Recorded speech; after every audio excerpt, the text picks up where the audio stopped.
Welcome to the creative community. I'm your host, David Starkey, and my guest this time is writer Cynthia Carbone Ward. Cynthia, welcome. Nice to be here. I'm excited to have you here. It's an honor.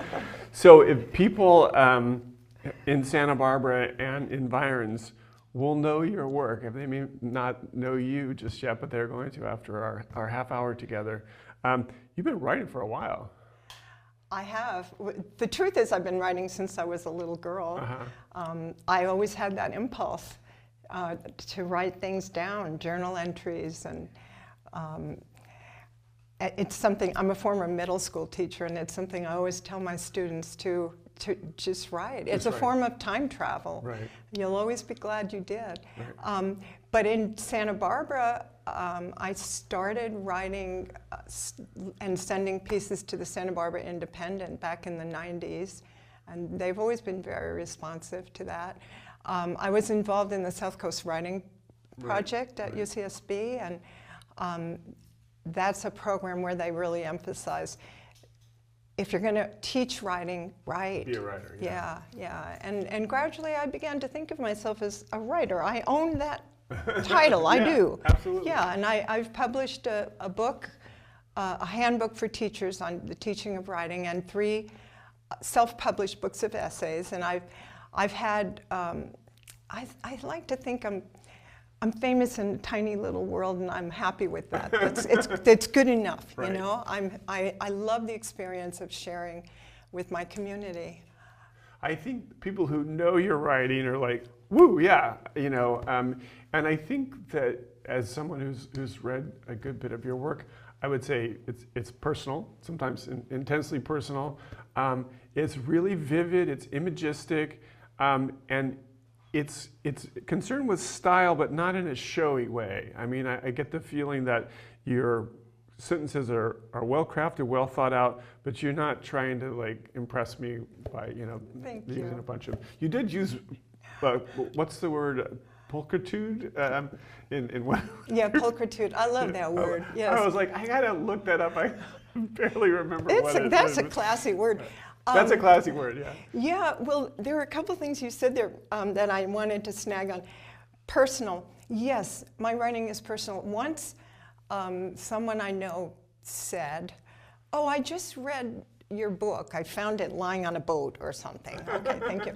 You know, so it's, well, what do you think? It's so personal, as if personal is something to be ashamed of. Right. I do this blog, Still Amazed. I'm still amazed that I have been doing this blog for so long. So we just type in Still Amazed? Yes, and and Cynthia Carbone, because there's also, apparently there's some kind of a hymn called Still Amazed.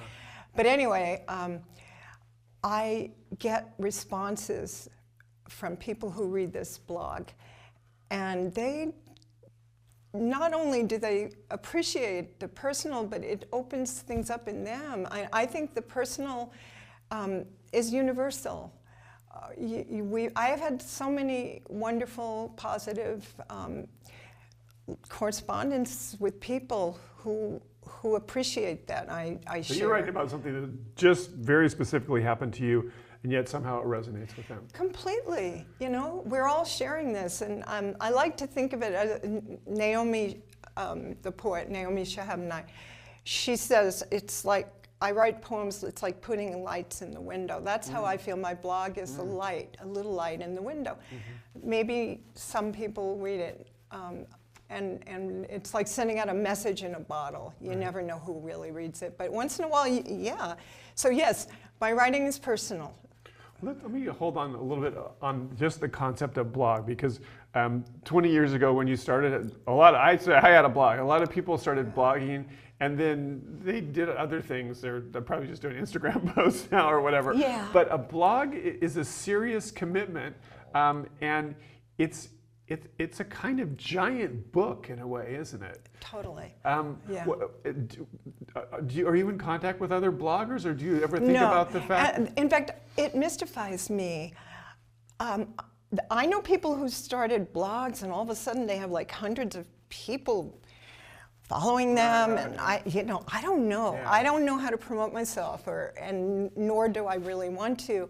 People find it, and I think sometimes I wonder, what am I going to do like when I die? What's going to happen to it? My blog, yeah. What goes? Yeah, I don't know, and maybe that doesn't matter much. I'm proud of it. It has helped me so much because for me, the process of writing is a way to make sense of this weird life into Right. which we're tossed with no instructions and Right. no, you know. So it helps me just the writing, and I always accompany it with a photograph, Right, and it's a very immersive experience. Many people don't understand what a blog is. Most people associate it with like I'm selling or marketing something. Right. I'm certainly not doing that. Yeah, it's just it's a book, or it's a sort of a journal, but it's out there. Have you ever thought of migrating to like Substack or something like that, where people do kind of the equivalent of that? Yeah, well, my son-in-law is knows how to do things like that, and I now have. I think they send out a notice now when I publish Right. a blog. A piece, Like yeah. if you're on my list, if you Right, subscribe, right. you get a notice. I don't know. I don't know who reads it. I don't, except in And so you're far not in as it some for the people. money. No, it costs me money. You're in it to be lose some honest. money. Yeah, no, I'm like, hello out there. Anybody who's watching this and wants some advice on how to be a big success, this is the wrong You're the person. opposite. I don't know anything about that stuff, you know. Okay. In fact, I adhere to the advice that Berriman gave Merwin, you know, when Merwin said, how do I know if what I write is any good? And he said, you don't. You'll die not knowing. Right. And if you have to ask, don't write. Yeah. That isn't what it's about. But you've Yeah. had plenty of approbation, though, I think, and Yeah, including from me this- right now. You're on this show. This is so exciting. I'm goofily excited. Yes. Can we hear some writing from you so people get Yes. a sense of what it is that What you're a doing? coincidence. What a coincidence. This first piece I wanted to read it. It's a good example of what I write about on my blog. My mother was in an assisted living facility for a long time, and I realized from writing about it, because of responses I got, that a lot of people in our generation were going through this thing of suddenly you're caregiving for an elderly parent, but you have other responsibilities. It's exhausting and depressing and sad, but this was a visit with my mother when she was in this assisted living facility, and she was always so excited to see me. One of the things I have learned in life is the only thing you will regret is the kindness that you withhold. I wish I had done so much more for her than I did, but I tried. Okay. My mother stood by the open screened window of her room in the assisted living facility and pointed excitedly to the top of a tall leafy tree visible just beyond the rooftop of an adjacent building and said, in her loud voice with its New York accent, "See that tree, Cynthia? That gorgeous tree? It's my favorite tree. It's the most beautiful tree in the world." A couple of workers were on a patio just a few feet from the window. They were taking a break, talking Spanish, and of course my mother had to bring them into the experience. "Hello," she called out to them, as though they were old friends. Next, she had to introduce me, simply because she introduced me to everyone, whether or not they had met me before, and these men most assuredly had not. "This is my daughter, Cynthia. She's here visiting me." Finally, most important, she informed the men that they were within sight of her favorite tree. "Right over there, see? It's the most beautiful tree in the world." I think she fully expected them to share in her excitement. They nodded, crazy old lady at the window. One of them half turned to sort of glance at the tree. It was time to go. I gave her some lip balm, a coloring book and crayons, and a butterscotch sucker from Mrs. C's. I turned her TV set on to a show with captions for the hearing impaired. Then I said goodbye and retreated to the refuge of my own life. My friend Vicky asked me if the trip was depressing. Well, let's say it was a tall glass of depressing with a shot of profound sadness and a twist of dismay. But you know, it occurred to me afterwards that we had indeed been looking at the most beautiful tree in the world, because there it was, a reliable presence, its lofty crown of green, a familiar and comforting sight, its grandeur the constant opposite of everything ugly and mundane. The most beautiful tree in the world is the one that you can see. Great ending. Yeah. So, I mean, that's a tall order to do that without getting sentimental. So my parents both passed away within the past year and lived in assisted living for a number of years. So I know that experience to a T. Yeah. It's hard to capture that the joy and the beauty and the kindness that you were displaying to your mom without getting sentimental, saccharine. Yeah. What's the secret to avoiding that? Well, first of all, I must say that so much of this is retrospective. I think one of the flaws in being human is that we're not given to understand until it's too late. Right. What our elders are going through. Right. The business of youth is being self-absorbed, right? and then, of course, during this period, I was, it wasn't that long ago, I was busy and it was a long schlep to where she was in Orange County and all, but I think that the sentiment you're feeling and the sadness that you're feeling is a gift. I think that the trick is to transform the sadness and loss into compassion, because isn't it funny, like exactly what I'm talking about, right, where it's part of what makes us human. Right. What I write, I guess it's memoir. I think that's the term of mostly what I do, and I always say what I want to do is go through all these memories, which I seem to have an infinite supply. I don't. And sort of find the gold, what gleams in that random procession of memories, and what did it mean, and what is it telling me now, and to recognize just because it's ended, it isn't over. I can still do something with it. I don't know, maybe I'm just like in denial. But to hold on to that makes every memory then worthwhile. It's got the potential for us to reuse it, re-see it, recapture it. Yeah, absolutely. So when you and I were writing before you came on the show, I asked you what you might want to talk about, and you said the implausibility of everything, which was a phrase I love, because classic Cynthia.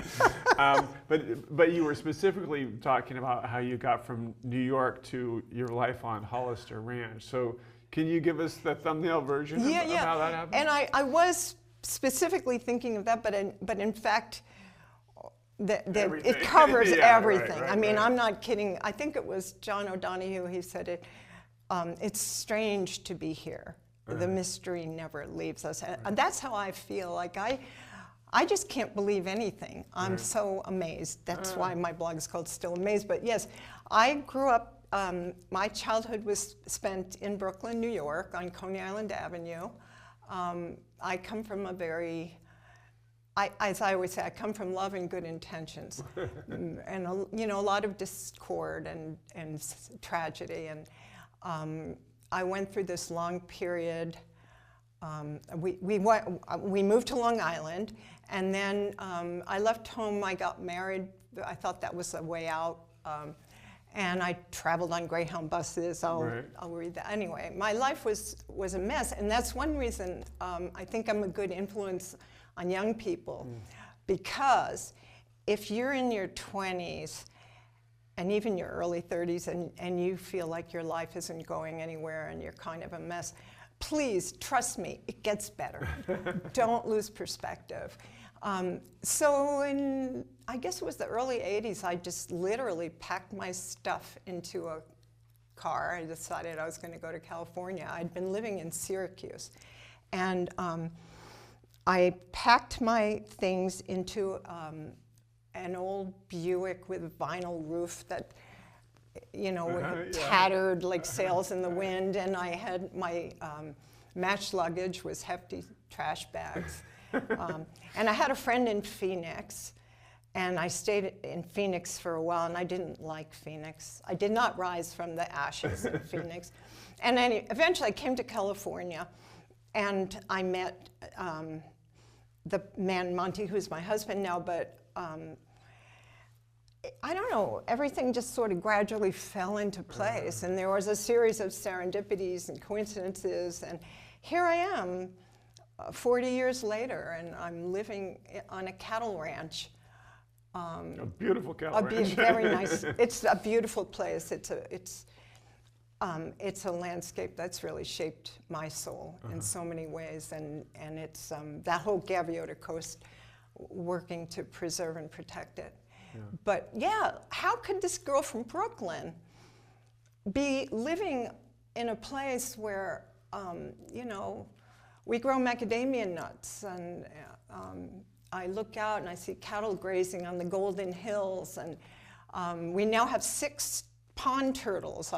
They've formed a little family, and every day is miracles. Right. It's, yeah. So yes, it's would implausible. I'd love to hear you read the Greyhound piece, because for those of us who lived here for a while, we can all remember the Greyhound station, which gradually vanished and now is long gone. And this is just a small bit of a longer piece. Yeah. But it's a good example of, you know, for people who are interested in writing memoir and stuff, you just start with something concrete. And there used to be that Greyhound sign, and this is what it triggered. The iconic Greyhound bus sign at the depot on the corner of Carrillo and Chapala Streets was taken down several years ago, and I was sorry to see it go. In the 1970s, you could buy an Ameripass and ride all over the continental US, hoping to find a clue to your existence. And that's what I did for a while. I saw that bus sign in the saddest part of every town. Its blank block letters bleached blue, plain and forthright. I'd buy a coffee from a vending machine and take my place on a bench to wait, holding a ticket that held no promise, terminally lonesome. I can't explain it. Maybe today I'd have an Instagram account, #buslife, and followers intrigued by my odd odyssey. But back then, folks weren't posing and posting. Our lives had no audience. I could have found a therapist who would analyze my inability to properly launch and get to the root of whatever dysfunction or trauma had left me in suspended animation, but I hadn't framed it as a problem yet. Tuition was dirt cheap at public universities, but I chose to be a dropout, earning money as a temp, and kept searching for a destination that might take the shape of home. Getting on a bus was unimaginative, but easy. Sometimes I forgot that I was scared. It didn't really matter where I was going. I was passenger, not driver, and all things were possible. An old man sat down in the seat behind me as we rumbled north on I-95. I was vaguely aware of the smells of tobacco, wool, and rain, all of it comforting and familiar. The rain had freckled the windows and smeared the passing lights.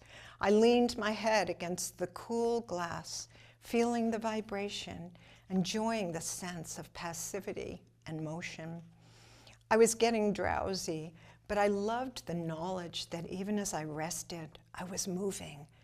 To the mournful beat of the wipers and the timbre of the engine, I gradually slipped into sleep. Eventually, I disembarked for real and finally settled here, in a place that even now, battered by great changes and its own identity crises, is so beautiful it breaks your heart. And that's why I always liked that humble Greyhound sign that contrasted so bluntly with Santa Barbara's pulchritude. In its straight-faced, plain-rap way, it told me anything might happen. It must be true. I'm here. It is true. You are here. It's so implausible, right? It is so implausible. I love that description of the riding on a bus. I remember having one of those Ameripasses myself in 1980, and that just description just brings it all back. So. Yeah. I want to shift gears a little bit. I know you do oral history too. I do. Talk a little bit about that project. That started. Well, I guess I've always had that propensity, but it started in earnest when I was a teacher, a middle school teacher, and I started taking my students around to interview people on local ranches and stuff. We live in such an amazing place. I sound no, that's good. The tourist bureau is going to be really happy. But it's true. I mean, and also the northern part of Santa Barbara County, which gets less attention really, it's very rural and very interesting and different. So my students and I started going around and interviewing people. And now this is from Gaviota School? Gaviota initially at Vista de las Cruces School is where I was first teaching. Right. I was a new teacher, even though I wasn't young, but anyway. So we did these oral histories, and which I still wish teachers would do, because there's so many ways to integrate that into your curriculum. And then I went over to Dunn Middle School. I became a teacher at Dunn, and we continued that. And now I'm retired, and I don't teach anymore, but I still do it. I do it on my own. And I have a website. It's called The Living Stories Collective.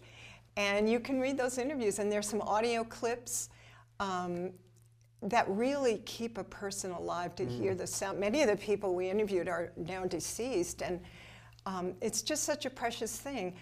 I just feel like these stories are so important, and they're lost forever. And I thought, when the whole thing of the internet started, like, wow, this is a place where cool things can happen. And it's true. I mean, the internet, it's like the best and the worst of humanity, right? So one of the cool things, almost perverse, is that we do this really old-fashioned thing via the internet, where you go on this website and you're sitting in a cave like people did throughout all time, and I have so, you know, they're really just regular people. I think the most famous person I have on there is Jackson Brown, but you know, I'm proud to know him. But just everybody has a story to tell, you know, and a lot of times people say, well, I don't have anything worth talking about. Well, actually, it turns out that's not true at all. It's not true at all. You do, and it's precious. So, so oral history, yes, that's a thing. That's a thing. I've often thought that I could just pull people off the street and do you know, a 30-minute show if the person was relaxed enough. Exactly. And coherent enough to. You could do that. You could do that. It would be a long show. I mean, it would be, and then a lot of editing involved.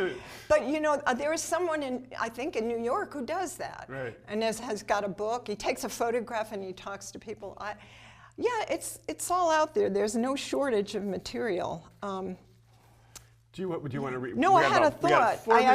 About 4 minutes left. So. Oh my God, this went so fast. I told you it was going to go fast. Do you want to try and read something quickly? Oh my gosh. Well, I know what did you have in mind? I also was curious about the Gaviota Writers Group, because that seems like there's a piece about that in The Independent that you wrote. And it's over 30 years. I'm part of several writing groups myself. I know how important that is. In the last 3 minutes or so, could you talk a little bit about the importance of that? Well, I could never talk about it without mentioning the late Bob Isaacson. Okay. I don't know if you knew him, but he was a pretty good poet himself. He was a rancher. He taught at Allen Hancock College. I was a new teacher in Gaviota, and I don't know, he wandered into my classroom one afternoon and he said, why don't we start a writing group? And I said, okay, as one does, you know.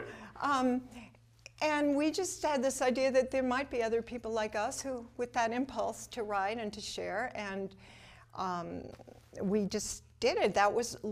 It literally was 30 years ago. Bob is since gone, and we've had so many permutations of it, but it's still going. We have a meeting in 2 weeks. It's a beautiful thing. It's a gathering of community. It's intimate. We just sit around and share stories and pieces. Ours is a very gentle writing group. We don't. Not a lot of. You need to get rid of that first paragraph. Yeah, sort of thing. no, not a lot of that. I mean, that's not what we're about. It's friendship and community and finding our voices. And I guess since I have this opportunity, I am kind of, passionate about writing, and people think they can't write. I think it's such an amazing thing to write, to share, to engage with community, and it doesn't matter if you're a bestseller or something like that. That's not why we do it. Mm-hmm. So, yeah. Well, you're kind of anticipating what we just have about 60 seconds left, and I wanted to get one or two pithy pieces of advice that you would give to young writers or old writers who are just starting out on a writing journey. I mentioned this in an email. Years ago, I took a little writing workshop with Pam Houston, and I'll never forget what she said. Good writing begins with the noun, something concrete. In the course of your day, something will glimmer. You know, at night you can't sleep and there's something in your mind. Or maybe it's something that keeps coming back from your childhood. There's a reason for that. Just write about it. Or what Mary Oliver said, instructions for living a life. Pay attention, be astonished, write about it.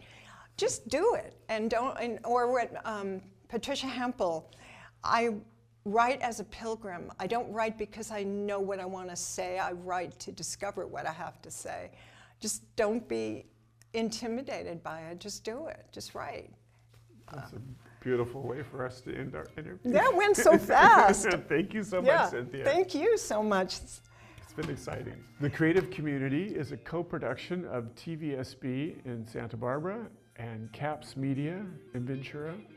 I'm your host, David Starkey, and we'll see you next time.